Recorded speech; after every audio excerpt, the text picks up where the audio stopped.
ruux aqoontiisa baro lagama maarmin ha mogaanin taariikhda macallin leeyahay ha mogaanin taariikhda macallin leeyahay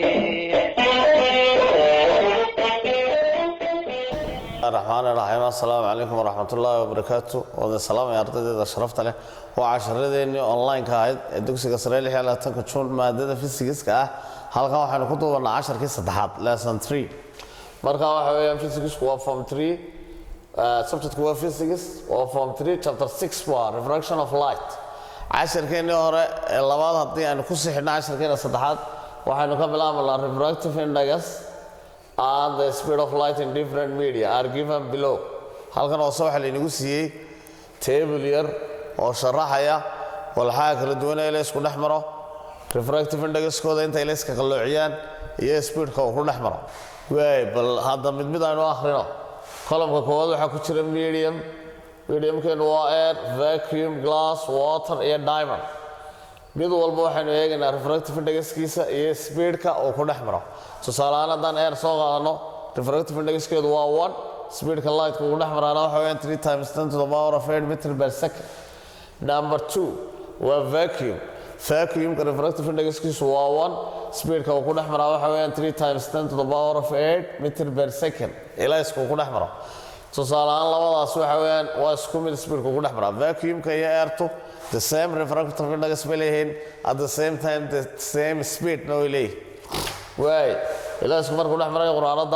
quraanada refractive index-keedu waa 1.5 refractive index haddii aan yara macnayo waxa weeyaan the number waa tirada ilaasku uu qaloocsano marka 1 hadduu yahay straight line buu socdaa 1.5 na waxa weeyaan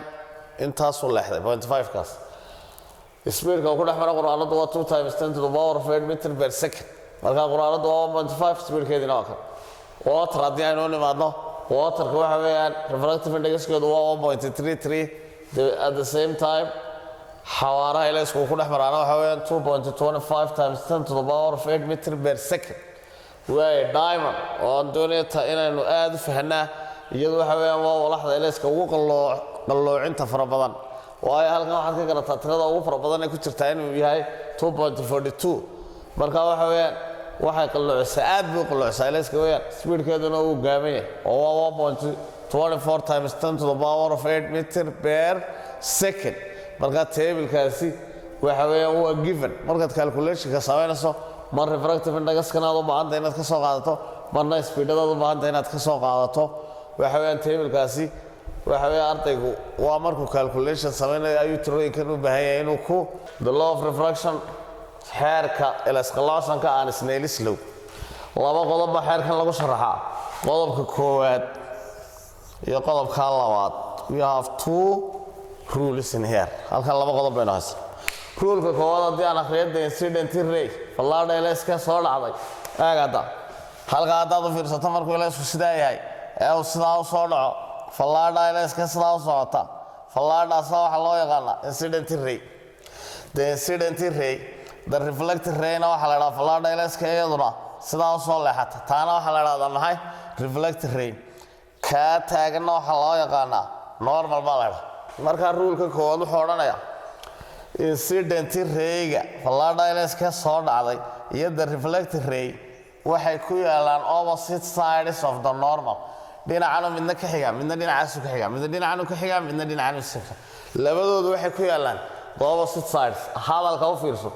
the incident ray and the reflected ray are on the opposite sides of the normal mid waa kan oo dhinacanu ka xiga kaas waa incident ray-gi oo dhinaca waa ka normalki incident ray-gi waa ka xaggan ka xiga reflected ray-gina waa ka xaggan ka xiga marka labada dhinacee kala duwan opposite sideska ayay ku yaalaan way and all dhammaan the three lie in the same plane saddexdooduna isku plane bay ku yaalaan plane-ku waa kaa waxaa la dhaha muraayad buu noqonayaa ama salax siman buu noqonayaa incident ray normal and the reflected incident ray normal iyo reflectigu saddexdooduba lie waxay ku wada yaalaan in the same plane isku mid ayay ku dhacaan sidaa qodobka koowaad baa odhanaya qodobka labaad aynu soo gudubno qodobka labaad waxaa la yidhi the ratio of the sine of the angles incidence signka xagasha ilaysku ka soo dhacay to the sign of the angle of refraction iyo signka xagasha ilaysku ka soo qalloocsamay is constant value qiimo constant ayay soo saareen baan ku celiyo the ratio of the sign of the angle of incidence to the ratio of the sign of the angle of reflection is constant bay markaas tiradaas noqonaysa labadaa tiro marka la isku qaybiyo signkooda waxa soo baxaya number constant haddaba halkan eeg waxaa la idhaahdaa this constant tiradaasi is called also known as waxaa loo yaqaanaa Snell's constant baa la idhaahdaa ama Snell's law baa la idhaahdaa tiradaasi maxaa loo yaqaanaa magaceeda Snell's law baa loo yaqaanaa aniga qalinkaas soo ismariyay this constant is also known as waxaa la idhaahdaa Snell's law of refraction Snell's law Snell magacaani wuxuu ka yimid Wilbrod Snell oo Dutchman aha oo nin physics yaqaan aha ayaa formuladan soo saaray sidaa daraadeed isaga loogu magac daray marka waxa weeyaan ninkii soo saaray baa markaa magaciisa meesha ka muuqda oo Snell's law waxa la idhaahdaa marka daba xeerkeenaasi qodobkeena marka loo qoro formula ahaan waan ku soo celinayaa isagoo formula sin I oo loo qaybiyay sin R wuxuu la mid yahay constant formuladii markaa saasay noqotay qodobkii labaad qaacidadu ka hadlayay saasay noqotay xagasha ilays ka soo dhacay signkeeda oo loo qaybiyo xagasha ilays ka qalloocsamay signkeeda ayaa waxa noqday constant number tira constant ayuu noqday tirada constantka this constant value is called tirada constantka waxa loo yaqaanaa called waxa loo yaqaanaa refractive index baa tirada halka ka soo baxday maxaa la idhaahdaa iyada markaa refractive index why this refractive index is denoted by n waxa loo soo gaabsadaa xarafka n marka qaacidaan loo qaadanayo formuladan n baa loo soo gaabsadaa formuladii halkii constantku taalay markii hore sin r divided by sin r equals constant immediately substituted by n oo n baa waxay u taagan tahay refractive index-kii u taagan tahay sin r divided by sin r equals n therefore sadraadeed waxaan odhanaa for any two media laba walxood oo la isku kala soconayo different indices oo uu kala duwan yahay waxa weeyaan refractive index-kooda ama intoodu kala duwan tahay waxa la siinayaa ka hore n1 baa la siinayaa ka hore waa n1 aan ka labaadna waxa la odhanayaa n2 respectively sida u kala horeeya walaxda hore refractive index-keeda 1 baa la siinayaa walaxda labaadna refractive index-keeda 2 baa la siinayaa respectively sida u kala horeeyaan this sidaa daraadeed haddaan xeerkeeni dib u qorno Snell's law gives that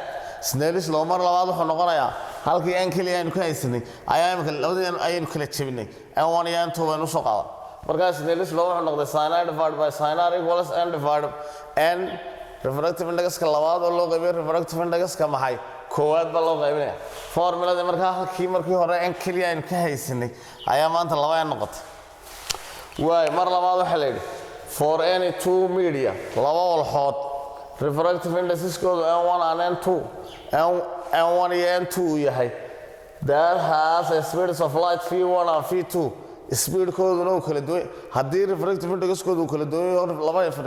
refractive index uu leeyahay laba speedna uu yeelanaya marka refractive indexka n1 and n2 waa first media to the second media and the speed of light kiina waxa labadii walxood v1 iyo v2 marka ratio waxaanu haysanaa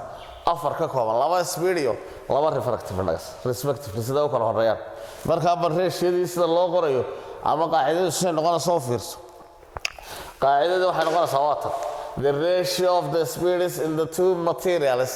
ratio-da speedka labada walxood marka la isku qaybiyo is wuxuu noqonayaa the inverse rogaalka marka la kala rogo ratio waa ratio-do kala rogan of the refractive index of the two materials sidaana loo qoraya haddaba arrintaasi sidee baa loo qorayaa waa adeeg speedkii waxaa la odhanayaa haddii v1 divided by v2 uu yahay eegada equals wuxuu la mid noqonayaa speedka koowaad ba xagga sare xiga speedka labaadna xagga hoose ayuu xiga waay maadaama speedkiisa oo sareeyo kii hoosena kii labaadna uu dambeeyo rogaalka refractive index-yadu noqonaya rogaal marka la leeyahay refractive index-kii labaad ba xagga sare geeyay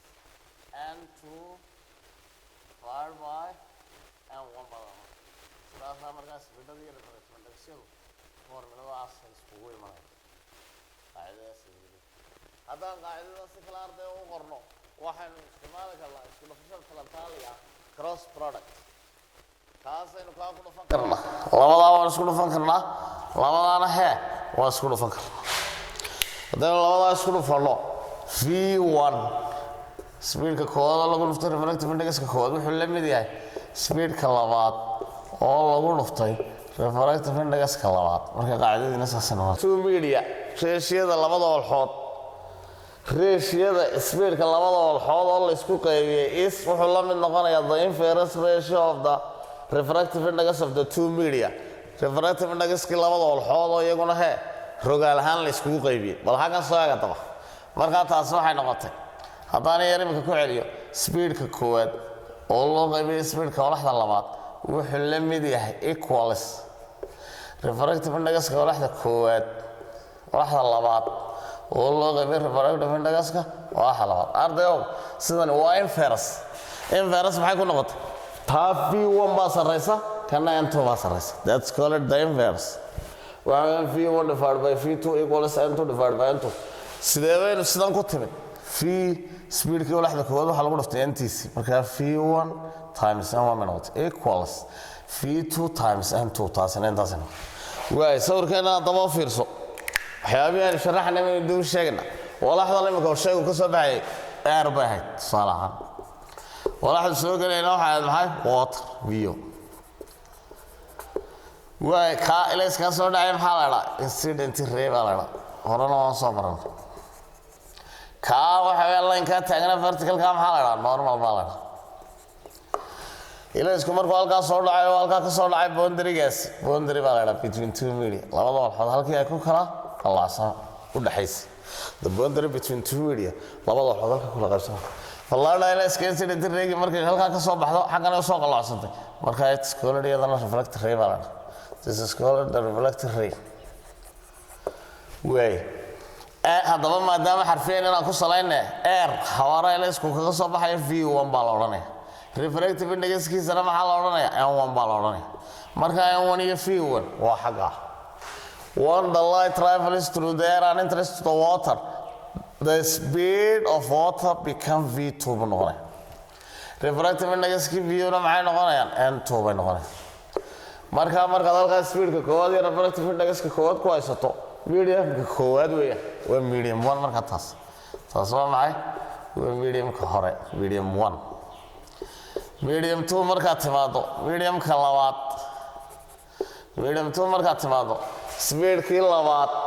iyo refractive indexkii labaad baa la raacinaya dabeetana this diagram iyo formuladani r waxa weeyaan saasay iskugu habeysay qaacidada markaa halkan ka soo baxday maxay noqotay v1 divided by v2 equals n2 divided by 1 waa reciprocal base ku oo marka la kala rogo tuuga xagga sare maraya intuna xagga hoose xaggana oonka xagga hoosada example-kan markaa soo daadegna look waxaad soo eegtaa this example we are going to calculate this example waxaynu doonaynaa imika inaynu ka shaqeyno example-keena waxaa la idhaha ray of light fallaadhilaysa from the air hawada ka soo baxday fallaadhilayska markay hawada ka soo baxdo refractive indexkii hawada waad garanaysaa waa inay golis 1 buu ahaa is making 42 degree angle waxay la samaysay xagal 42 degree angle with the water surface biyaha ayay la samaysay dabeetana refractive indexkii labaad ee biyaha sorry halkaas waa laba refractive indexkii labaad ee biyuhuna muxuu noqday 1.33 interest to the water markuu biyaha gelaya ilayskaas su-aalaha layna weydiiye waa kuna waxaa la yidhi calculate waxaad soo saartaa the angle of incidence waxaad soo saartaa b-da angle of refraction waxaad soo saartaa c-da the angle of deviation look this diagram imika waxaa layna siiyey air halkaas waa boundary haddaba halkaas waa boundary-gaasi oo ah water iyo angalkaa u dhaxeeya ayaa 40 degree 42 degree weya xagashaas waa 42 degree marka lagu leeyahay calculate the angle of incidence-ka eeda xagashaasa layna weydiiyey ay waa calculation b-da waxaa layna weydiiyey angle of refraction oo water iyadana waa r c-da waxaa layna weydiiyey the angle of deviation ilaysku hadduu halkaas ka mari lahaa xagashaa yara ilaysku ka soo qalacsamo dhiiga 3 su-aalood sawirkaas ayaa layna weydiiyey walo fiirsaad eeda waxaa layna weydiiyey the angle of incidence b-da waxaa layna weydiiyey the angle of refraction oo angalka ilaysku ka qalacso dhida waxa la yiraahdaa the angle of deviation angle halkaas ka mari lahaa marka ugu horeysa hadaba waxa weeyaan solution malna waxaan leenahay normalka aynu haysano baladaarda u fiirso normalka iyo boundary-gaasi waa isku 90 degree 42 degree ka jar maxaa soo haray sidaan uga shaqee solution angle of incidence bal marka hore ka shaqeynaa angle of incidence xagashu la isku soo qalqabsan oo angalaay waxay la mid intaas oo gebigeeduba 90 degree isku ah 42 degree ka jar marka waxa oonsa 90 degree minus 42 degree cid waliba inta ay kala jar karta inta hadii aad kala goyso waa imisa 90 degree oo laga jaray 42 degree waxa soo baxaya 48 degree 48 degree baan halkaas su'aasha waan ka shaqeynayaa inta ay noogu sii hay su'aasha b waxa weeyaan b baa la inaga rabaa b da maxaynu kaga shaqeynaa using Snell's law using Snell's law using waxaan isticmaalnaa maxay Snell's law or using Snell's law waxaan odhanayaa sin I divided by sin R equals n2 divided by n1 or meelan intaas oo dhan haysa refractive index-ki hawadu waa imisa waa 1 refractive index-ki hawadu waa kano n equals 1 buu ahaa refractive index-ki b waa imisa waa n2 waa n1 kaas kana waa n2 1.33 angle of incidence-kina waa haysa marka waa inaynu nidhaahnaa n1 sin I divided by n2 sin R n1 baynu haysanaa sin 40 degree halkan kaga dhafar n2 1.33 baynu haysanaa sin R xaggaasaan kaga dhafar telaynaga doonaya waa maxay imika waa sin R sin R waxay la mid tahay 1 lagu dhuftay sin 48 degree 1 lagu dhuftay sin 48 degree n2 لقد أنتوا ضاقنا اللي سعت حاجة أنا اللي سعت يمكن سقاي من غنص حاجة نتيجس 1.33 أنت أمرك واحد من أرل إنك دوني ريش يدي نصب بعدين قلنا sin inverse minus 1 ريش يدي أنت أمرك السقاي هو 0.5 لبيد بين نصب 0. مركز 1 كله فص sin 48 degree بتعامل ده ترى 1.33 بالقابل angalkaasa ku soo baxaya deetana natiijadii sin inverse waa inaad tan ku soo yara celiyo refractive index-ka kooda sin 48 degree lagu dhuftay divided by 1.33 loo qaybiyo inta markaad ka saarto 0.25 lebeed ba ku soo baxay sin R hadda inta la mid tahay sidee ba xaga loogu rogaya sida xaga loogu rogaya waxa weeyaan sin R ba waxa la mid tahay calculator-kaaga sin inverse ratio-daas taabanaysa calculator-kaaga baad markaa taabanaysa markaa shift calculator-kaaga waa kan shift iyo sin badanaysa shift iyo sin markaad tiraahdo angalka ku soo baxaya dalka ku qoraysa shift iyo sin markaan noo angalka inoo soo baxay wuxuu noqonayaa angle 34 degree ayaa inoo soo baxay su'aashii b-duna waxay noqotay inta waay su'aasheena c baan u baahanahay markaa inaynu ka shaqeyno dhiidaan ujeeda c-daan ujeeda c maxaa layna weydiiyey hadda haddaad xasuusato waxaa layna weydiiyey calculate the angle of deviation baa layidhi soo saar angalka ilaysku hadduu toos kaa mari lahaa angalkaanu ka qalaaco soo saar baa layidhi the angle of deviation-ka formuladiisu waa fududa waxa weeyaan the angle of deviation-ka waxaa lagu helaa u fiirsa balanta the angle of deviation xagashu ilays ka soo qalaacsame waxaa la mid equals angle of incidence xagashu ilays ka soo dhacay waynu soo saarnaa oo laga jaray angle of refraction xagashu ilaysku ka qalacsan xagashu ilays ka soo dhacay adigii soo saareen intay hay'adii soo qaad imise inoo soo baxdo oo inagii mar horeba soo saarno 48 degree bay maxay ahayd 48 degree 48 degree baad halkaa la imanaysa minus xagashu ilays ka qalacsan waata oo iyaduna waa maxay waa 40 degree dee labadaa marka la kala jaro maxaa soo baxaya 14 degree 14 degree maxaa la dhahaa ardayga iyada waxaan angalku leesku ka qalacsan wata angalka hadduu toos u socon lahaa soo mari lahaana waa inta angalku halkaa hadduu mari lahaa soo dhici lahaana waa maxay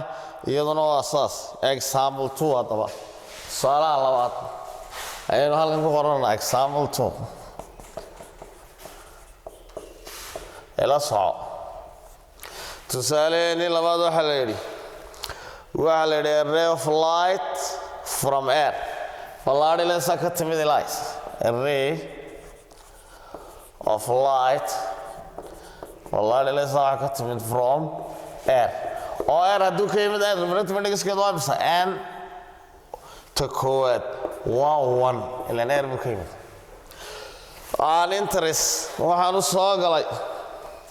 strikes a glass to the surface strikes wuxuu ku soo dhacay a glass quraanad ayuu xageebo ka soo dhacay with the surface ku ka soo oo refractive indexka glasskiina waa maxay waa n2 n2 na waxay noqotay maxay 1.5 angle-ku kaga soo dhacay waa maxay at an angle of 30 degree buu kaga soo dhacay su-aasha layna weydiiyo waa maxay imika what is the angle of refraction waa maxay xagashu leesku kaga lacso what's the angle of refraction ama angle r baa layna weydiiye waay sidii caadadaynoo ahayd ayaynu markaa uga shaqeynaa dhinacana yara by using Snell's law Snell's law yaa garanaya formulada Snell's law la maxay ahayd waxay ahayd sin I divided by sin r equals n2 divided by n1 ama cross product kamar walba laga doonayo horeysi sin r baa laynaga rabaa xagga hore soo maraysa sin r times n2 equals sin I times n1 waay maxaan imika haysanaa gifankii baan qoraya dhegeyso gifankii bal hadda halkan aan ku qoro refractive index air buu ka soo baxay marka ugu horeysa media koowaad ka soo baxay waa maxay waa airna n1 teedu waa imsa waa 1 media labaadu soo gala waa maxay waa glassna waxa weeyaan n2 teedu waa imsa waa 1.5 angle to the surface angle with the surface value scale surface hadaad maqasho xagashiisa dhintaan kalkaad ma surface ku wuxuu ahaa 30 billion marka halkaas waa halka kaliya ee cilmigu ku jira scale sababta diagram bata ku muujin karta sidaan u soo diagram ilaas halkaas ka soo dhaca the light reflected in here and it will be bending in here halkan oo ka qalaas way ilaas halkaas ka soo dhaca halkaan oo ka qalaasan halka surface hadaad xagana waa maxay waa glass n2 deed waa 1.5 xagu ka yimid waa maxay waa air xagu leesku ka yimid waa maxay waa air n1 teed waa 1 xagasha surface ka marka lagu leeyahay 30 degree oo wata xagashaas markay 30 degree sidaa u tahay line ka taagan maxaa la yiraahdaa normal baa la yiraahdaa halka maxaa la yiraahdaa boundary baa la yiraahdaa way kana waa maxay waa refractive ray angle-ku normalka la sameeyo refractive ray angle-ku normalka la sameeyo waa kale inaga doonayo kaasa la inaga rabaa r ka maadaama la inaga rabo waa ina ka helaa horta haddayna ka hayn meeli kartid ka horena cashar example-keennii hore ka faa'iidayso kaasee lagu soo saari jiray xagashaasa gebigeedu waa maxay 90 degree xagashaas hadday 90 degree tahay soddon baad ka haysata xagashaas hadday 90 degree tahay maxaad ka haysata xagashaas hadday 90 degree tahay maxaad ka haysata soddon therefore angle of incidence maxaa lagu soo saaraya halkaa yar kula soo bax waxaa tira angle of incidence I wuxuu la mid yahay 90 degree oo laga jaray angle-kii 30 ahaa muxuu noqonayaa markaa isagu 60 degree buu noqonayaa muxuu noqonayaa maxay 60 degree angle of incidence markaa wadaysata kaa waad la soo baxday 60 degree mar haddaad kaa la soo baxday qaacidada imika waad ku shaqayn karaysaa qaacidada imika waad ku shaqayn karaysaa ku bedel wixii adeysatay haddii wixii adeysatay ku bedesho bal adeeg wixii adeysatay haddaad ku bedesho maxaa onas solution sin r anta tuuga xagaaba kaga dhufa dambe waad kaga dhufan karta sin 1na xagan hore waad kaga dhufan karta taa waad haysataa waa imse 1.5 sin r waa lagaa doonayaa angle of refractionka waa lagaa rabaa equals tani waa 1 laakiin halkaa waxaad qaadanaysaa xagashii aad la soo baxday angle of incidence imsaad la soo baxday 60 degree waad ka dhigaysa way divided by halkan waxaad qaadanaysaa 1.5 xagana waxaad qaadanaysaa 1.5 iskoosanaya sin r waxay la mid noqonaysaa sin 60 degree baad markaa calculatorkaaga ku eegaysa sin 60 degree ayaad markaa scientific calculatorkaaga dee ayaad weydiinaysa markaad sin 60 degree-ga ka saartay reeshiyada wixii kuu soo baxay eed kaana u qaybiso waxaa kuu soo bixi doona 0.5773 horta marka ugu horeysa kaa sin calculatorka scientific soo qaado sin 60 degree baad taabanaysa dabeetana wixii kuu soo baxay baad markaa halkaa qoraysa kaana waad u qaybinaysaa sin inverse baad markaa leedahay sideeba haddaba cad su-aasha muhiimkii waa taa sideeba reeshiyada loogu rogaa haddaba sideeba reeshiyada loogu rogaya xagal waxay noqonaysaa r angalka laynaga rabaa intanaad haysatay sin minus inferskeeda minus 1 marka dhagada ku wato waa inverse ayaad ku soo dhex qoraysaa reeshiyada 0.5773 dabeetana waa soo xirsa dabeetana angalar baa soo baxay 35.3 degree wuu noqonayaa angalkaas muxuu noqonayaa 35. murtiga dhuux aqoontiisa baro lagama maarmin ha mogaanin taariikhda